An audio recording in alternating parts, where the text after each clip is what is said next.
more you push the body, the more you start to realize that you can override that central governor theory, that innate sort of desire for self-preservation.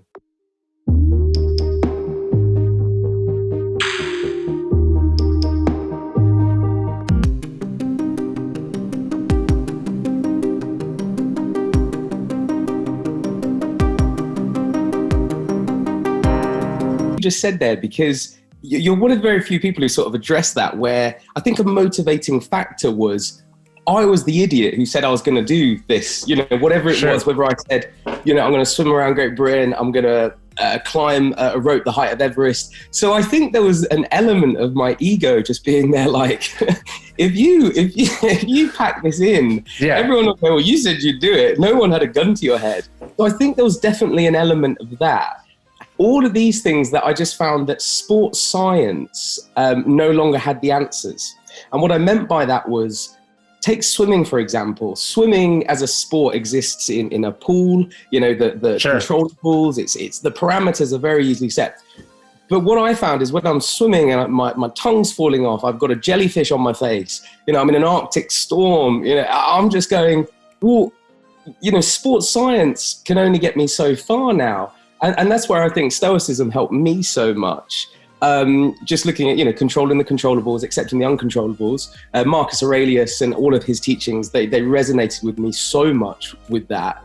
And I just found, and I'm not just saying it, with the Daily Stoic, between tides, as a team, we all read it. Right. And I remember in Scotland, we got caught in an Arctic storm, and then the tide changes every 6 hours. So if there's sort of Great Britain, tide changes. So you swim when it's with you, you stop when it's against you, and you rest. And it didn't matter if it was 2:00 in the morning or 2:00 in the afternoon, you got in the water. And sometimes I had to just crack the wetsuit because it was frozen. I had to crack it before I could put it on to get in. And there was some times where we just picked up Daily Stoic and we were just like, anything in there that is going to get us through this next tide, and so that was basically it. There was no one mechanism to keep getting in the water. There was a few.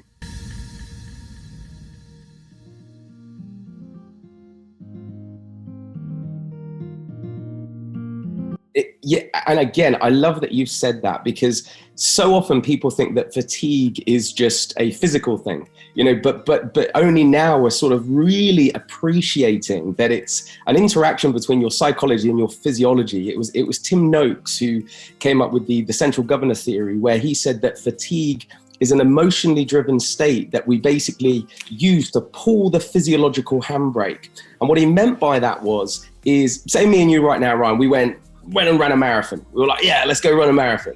And we got to 18 miles. All of a sudden, you'd get this biological feedback. You'd be carb depleted, overheating, or you'd be cold, depending on where you are. You'd be dehydrated, electrolytes, all of these things, heart rate too high. So you'd get all of this biological feedback to the brain, and the brain's this hypochondriac that's just trying to keep you safe. Right. And so the brain's going, whoa, no, we're 18 miles in, you need to stop or slow down. You hit the wall. All of a sudden your brain's going, this is a terrible idea. Stop, turn back, go and get a takeaway and go home and run a bubble bath. Is what it's trying to tell you. And it's only now that Tim Noakes says that, we have to override that. We have to understand that, no, okay, noted all of those biological signals, but we're safe, we're okay. And a lot of people now sort of say, central governor kind of infers that there's this thing inside of your brain. So they prefer the psychobiological model of fatigue. It's essentially the same thing. And what I love as well is dating back to the Marcus Aurelius, when he was talking about that same interaction as well, when he was talking about, quitting and endurance. And it was amazing that they weren't aware of central governor theory, psychobiological model of fatigue. But it's the same thing. And I think in that moment, when that happens at that 18-mile mark of a marathon, if you're doing hill sprints, even if you're doing like jujitsu and some guy's like kneeling on your neck and you're just like, I just want to give up. I'm not in pain as such, but it's uncomfortable. You have to stoically and objectively, void of emotional sort of, decisions, go, actually, am I really in pain? Am I about to, die? All of these things where people, I can't go on, my legs are going to fall off. But are they? are your legs going to fall off? My lungs are going to explode. Let me stop you there. Are they going to explode?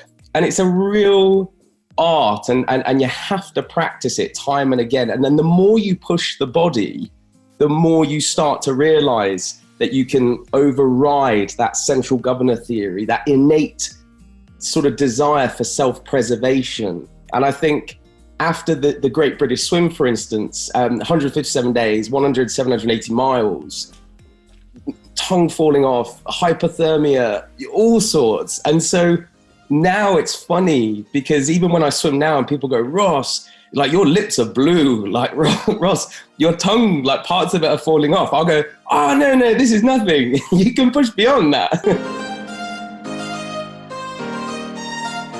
Point. I think it was a combination of things. There were certainly moments where it kind of stood out, but quite often it was just when I was training at Loughborough University, and even before that, reading a lot of sports science journals. They will say, you can't train every single day. You need a rest day. Don't train over 45 minutes because all of a sudden you go catabolic and your cortisol stress hormones go through there. All of these things. And I was like, No, that's not strictly true. And again, a friend of mine, Jeff Capes, a two-time former world's strongest man, way back in the day, before sports science was kind of a little bit restrictive, telling you what you can and can't do, he was just like shifting hay bales, working in, the fields all day, and then would go and perform these Herculean feats of strength. And that sports science would go, well, that's not possible. And I know you do get these outliers, but I think like so often society, sports science, everything, they just sort of make these rules and you just go, but it just doesn't apply to everyone. And when you've come out the other side of swims, the Great British Swim is a great example. People said, you just can't do it. You can't swim that length for 157 days. And it's not pleasant. I don't recommend it. But since coming back, I was like, no, you can. Yeah, sure. Yeah, it's sort of like you said this earlier, but this is true for like sort of people who give advice. This is true for your parents. Everyone in the world wants to keep you safe. That's their main thing. They just don't want you to die or hurt yourself, which is great. But that if you listen to that all the time, you leave a lot on the table. That is such a good way of putting it, because it doesn't come from a bad place when people put in these restrictions on you. And then, I mean, my favorite story was, and it really did inspire my own swim, but Captain Webb. So for those people who don't know, 1875, people said you cannot swim across the English Channel from England to France. They were like, it can't be done. It's, 21 miles, but they were like, the water's too cold, tides are too strong. It just simply cannot be done. But Captain Webb, and this is the part I love, he sort of dropped out of the Navy, started training full time, and on a diet of beef broth and brandy, he swum breaststroke all the way across because front crawl was ungentlemanly like at the time. So his brother and his cousin were just feeding him beef broth and he just crushed it. And he did it in, I believe it was like 26 hours. The current record might be below 6, but it was just the way he did it. Same with Roger Bannister. People said, can't run under a 4-minute mile, can't be done. Kipchoge recently, 2-hour marathon. People were like, it just can't be done. Leading physicians, really intelligent people were just like, you can't do it. And then as soon as Roger Bannister did it, what I also love is collectively, all of a sudden everyone started to run under the 4-minute mile. And it was just that once the floodgates were open. So sometimes you're absolutely right, Ryan. I think people just want to keep you safe, or they're giving you advice based on their own parameters. But it takes a really sort of strong-willed person just to be like, no. And based on central governor theory, psychobiological model of fatigue, you go, I think I can push beyond it. Yeah.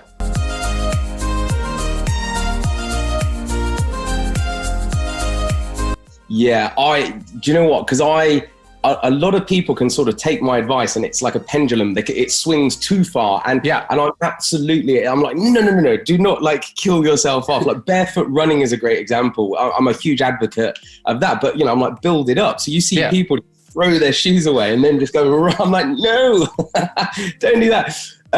So to answer your question, one of the best mechanisms that I've always found, and I call it almost outsourcing common sense, certainly on the swim, there was times when your cognitive functioning, because you're tired, sleep deprived, cold, you have the cognitive functioning of like a 5-year-old. Sure. You understand one arm in front of the other and eat. That's it.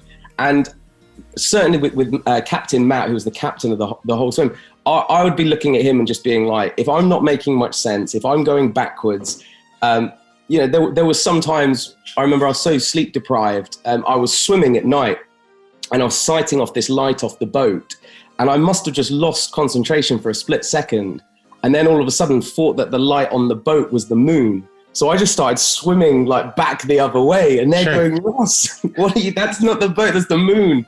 And they were like, you're not thinking quite right now, Ross. And I think when you trust the team around you or the advice, that can be really empowering, because you can push yourself knowing that there's that safety net. You go, I'm going to take this as far as I can.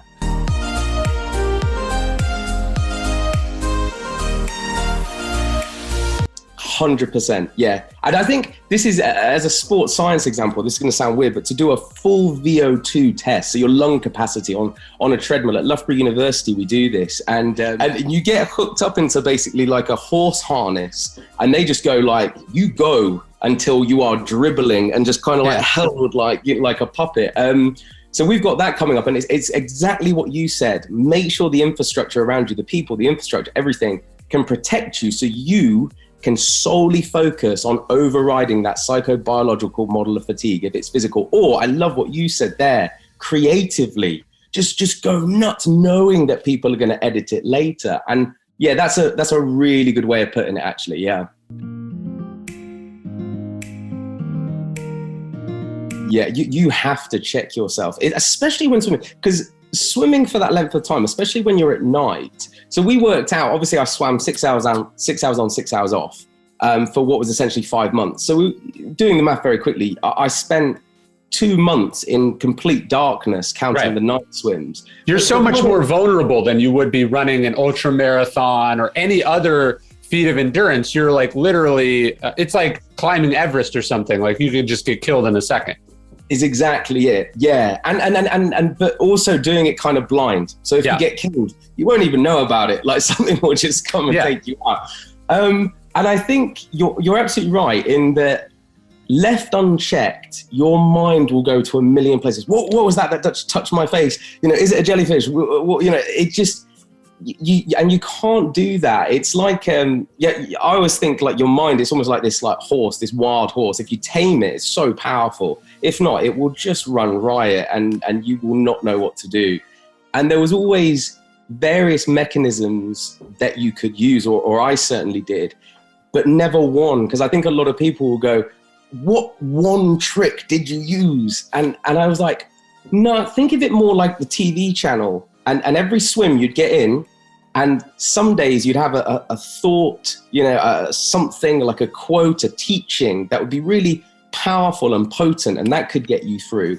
I always talk about, swimming with a smile and the science of a smile, because there was times when just camaraderie and just, and again, this is backed by studies. There was a great study where they showed cyclists cycling to complete exhaustion, these pictures of people either smiling or frowning, but they were so short, it was almost these subliminal cues, so it barely registered on a conscious level. And what they found emphatically was those that were showing these pictures of people smiling were far more resilient to fatigue than those that were showing them frowning. So with this, it's kind of proven, it's like swim with a smile, the science of a smile, but that won't work every time. Sure. And there's sometimes where, I've got jellyfish tentacles in my beard, I'm cracking my wetsuit, my tongue's falling off, and the team will be like, just smile, Ross. I do not want to smile right now. So then you might use something else. I think it was Aristotle when he said, if you want to leave society, you need to become a god or a beast. And I kind of loved that phrase, because I was just becoming more feral as the days went on, just hairy, chubby. My girlfriend would come on the boat and be like, why does your wetsuit smell of urine? I was like, I'm sorry.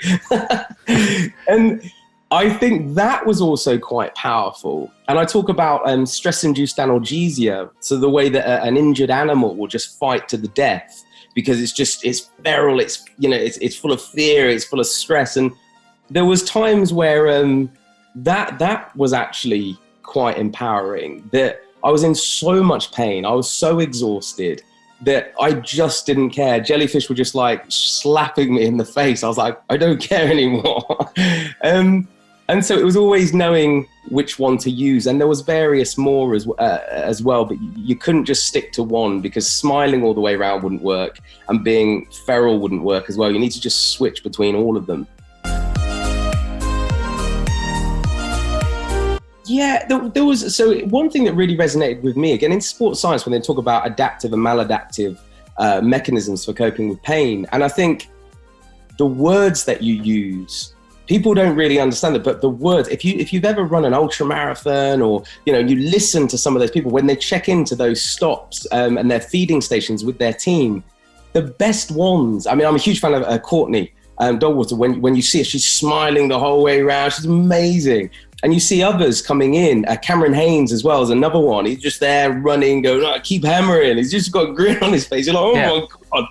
And I find that fascinating, that the language that they use usually corresponds to being a good runner. It's not necessarily biomechanics and VO2, lactic threshold. It's that mentality. And other runners will come in and go, oh, I can't go on. I'm dying. My legs are killing me. Using these words, we just didn't tolerate that on the boat. So it was that. And then I think also as well, being so objective, going back to the central governor and psychobiological model of fatigue, that me and Captain Matt, we'd have these meetings before every swim and they were void of emotion. We just needed to communicate what was going on. So I would be like, good morning. He'll be like, good morning. I'll be like, what's the tide doing? He'll be like, tide's really slow and we're going to get caught in a storm and the water is about 5 degrees. So we need to watch for hypothermia. How are you feeling? And I'll be like, tongue's falling off. I'm losing fingernails and I haven't slept in 48 hours. And he'd go, so what do you want to do? And I'll go, swim. So it was just that. So that's sort of the Stoic idea of kind of stripping judgment out of it, because the judgment doesn't change the reality of the situation. If you come into the station, you're like, it's terrible out there. I feel terrible. I don't know if I can go on. All of that is coloring the situation that you're in. And it's not making it worse, but it's not making it better, right? It's not making it more likely you'll be able to do this really hard thing. Yeah, is exactly it. And I think we did that. We started doing that almost just organically, naturally. But then, like you said, later learned that, it's your judgment of it that will make it so much worse. So it very quickly became, we just don't have any room for complaining or just anything. Because, and again, it was to your point that no one was holding a gun to my head. So if I wanted to complain, I was also, a lot of people said this when they were like, Ross, it was amazing watching the whole thing. You didn't cry once, and everything. I was like, yeah, I wanted to, but I just knew it wouldn't help. And objectively looking at my day, I swim for 12 hours, I eat and do rehab for the rest, and what's left, I just try and sleep to try and recover. So I was like crying in that 24-hour sort of period. I don't have time. So it was also that as well, that just...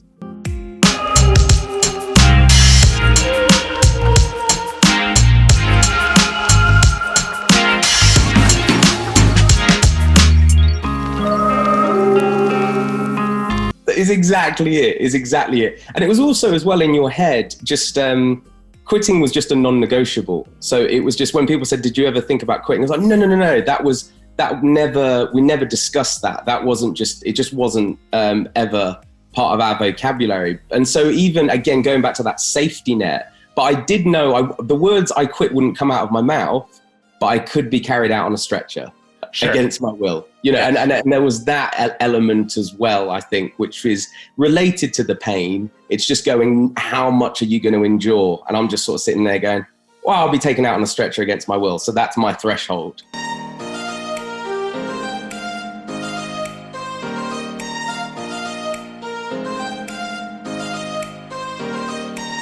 You're so right. And I think all of these survival stories, Shackleton, I love like Shackleton's story and what he did when they managed to get from the ice shelf all the way to Elephant Island and then walked across Elephant Island. People don't know that like... And then he went back. He gets to civilization and then he goes back and he gets everyone else. It's insane. This is what I mean. And leading, I mean, the whole exploration, the heroic age of Antarctic exploration during that period, everything was pioneering anyway. But so you had world-class navigators, sailors, explorers, but then what they did was just like unfathomable, like sleep deprived, like, you know, a year on the ice shelf. And I love what you said at the start there, which was just like, but they had no choice. Yeah. So survival is just a motivating factor. So if you can almost replicate those conditions safely, that is a huge motivating factor. And again, it goes back to Stoicism when, you know, just live in poverty, you know, you'll realize what's the worst that can happen. And I think it's that element of, you know, get hungry. Too many people are just kind of, life's good, they're comfortable. And it's like, no, that's why I continue doing my ice showers, my ice baths. I run barefoot. People look at me nuts. I'm running through the woods barefoot and they're like, dude, you've got money, get shoes. I'm like, no, because you'll just get, you know, it's satiated. You'll be comfortable. So I think that's a really interesting trick inspired by Shackleton, that try and replicate the same motivating factor that sheer survival will give you. And that's in anything, you know, even if you are just like creating a business for the first time, you're writing an album, you're a musician, you're writing your first book, do it like your family are not gonna, you know, eat for a year unless you finish that book.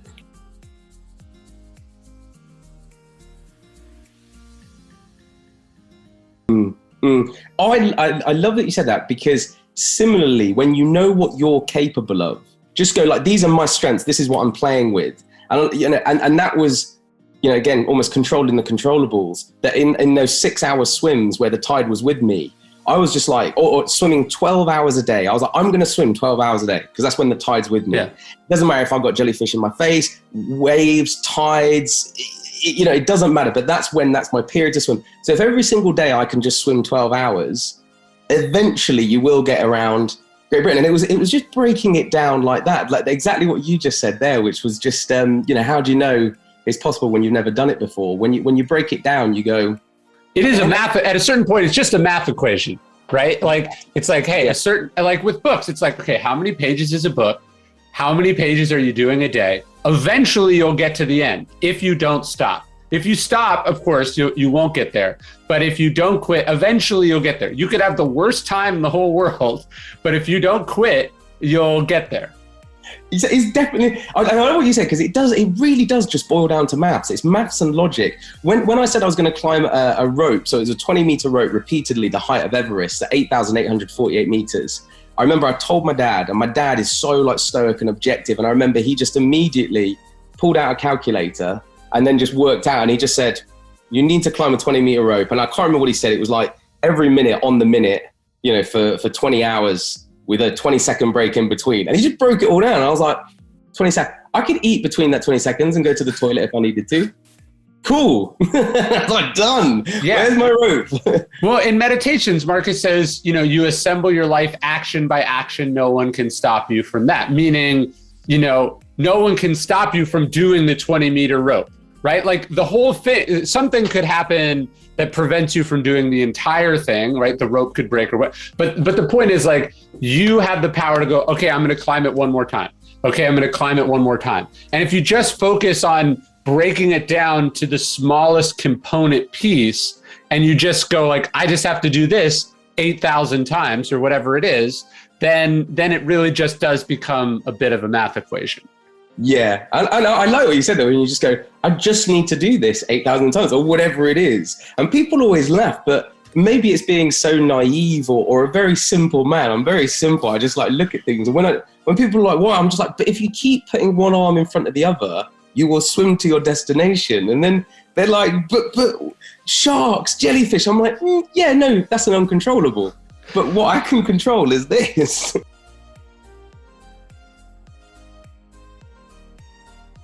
100%. And I mean, that's what I coach so many times when I'm coaching swimming as well.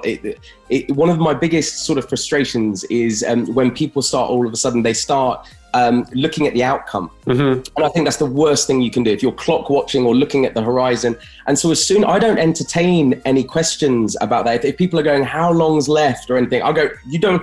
If you focus on the process, the outcome becomes inevitable. But if you're solely focused on the outcome, then you're not focusing on the process. Yeah. And so that's one thing that I've always found, whether it's running, swimming, cycling, it's like, just focus on putting one arm in front of the other as efficiently as possible. If you're running, that beautiful biomechanics forefoot striking, because if you do that, and also as well, whether it's psychological, spiritual, you know, when you get into that flow state, as it's called, if you just get in that, all of a sudden you look up and go, oh my God, I've just covered like 50 miles, you know, swimming or whatever it is. And I think slightly related to that, and I talk about that in my book, and it was such a cool story, but the Stockdale paradox. Yes. And with Admiral Stockdale, and he just sort of said, prisoner of war, Vietnam, he could point out those people who just wouldn't make it. Yeah, and the optimists. Exactly right. Yeah, he was just like the optimist. And I found that so often that it's just like that Stockdale paradox. You know, you absolutely need hope. You need hope. You need to hold on to hope. But equally, you have to face up to your current reality. And for me, in all sport, that resonated so much because you cannot keep going, oh, this will be over soon. We'll be in a warm bubble bath and oh, it's going to be amazing, because that warm bubble bath didn't come for 157 days for me. Yeah. And I think the media on a lot of my swims, the media always press me. Of course they do, you know, for an answer saying, when are you going to finish? What's the target? And if you then don't meet that target, we for the Great British Swim, for instance, a lot of people said 100 days because it just had a nice ring to it. But I was like, you don't know, like the ocean have completely other ideas. So when we didn't make it 100 days, a lot of people were like, oh, you know, sorry. I was like, why are you sorry? I was like, it's fine. This is just going to take as long as it takes. And that just getting real philosophical about it, we were like,